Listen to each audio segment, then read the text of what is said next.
কানুচোর নিজেকে খুব বুদ্ধিমান মনে করে, তবে তার কপালটা বরাবরই খারাপ। একবার সে ঠিক করল গ্রামের সবচেয়ে বড় লোক হরিবাবুর বাড়িতে চুরি করবে।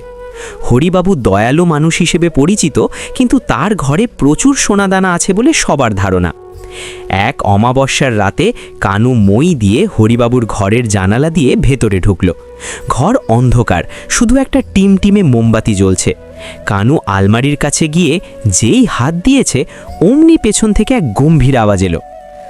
আরে কানু যে, আসো বাবা আসো, অনেক দেরি করে ফেললে।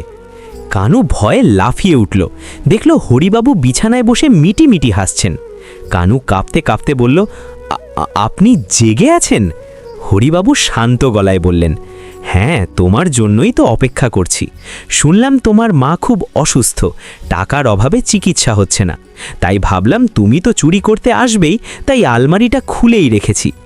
কানু অবাক হয়ে দেখল সত্যি আলমারি খোলা, কিন্তু তার ভেতর কোনো সোনা বা গয়না নেই, আছে শুধু কিছু পুরনো বই আর কয়েকটা মেডেল। হরিবাবু বললেন, কানু, আমার সব টাকা আমি গত মাসেই গ্রামের হাসপাতালে দান করে দিয়েছি। আমার কাছে এখন আর কিছুই নেই, তবে এই মেডেলগুলো খাঁটি রূপোর, এগুলো নিয়ে যাও, তোমার মায়ের চিকিৎসা হয়ে যাবে।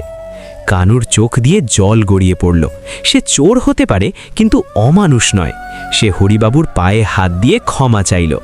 কানু সেদিন চুরি না করেই ফিরে গিয়েছিল, তবে হরিবাবুর সেই দয়া তার জীবন বদলে দিল। হরিবাবু তাকে নিজের বাগানের মালি হিসেবে কাজ দিলেন। গ্রামের মানুষ এখন আর তাকে কানু চোর বলে না, বরং বলে কানু মালি। শিক্ষা: ভালোবাসা এবং সঠিক সুযোগ পেলে একজন খারাপ মানুষও ভালো হয়ে উঠতে পারে। গল্পটি আপনার কেমন লাগলো? আপনি কি আরও কিছুটা রোমাঞ্চকর বা গোয়েন্দা ধাঁচের চোরের গল্প শুনতে চান? তাহলে কমেন্ট করে বলে যান।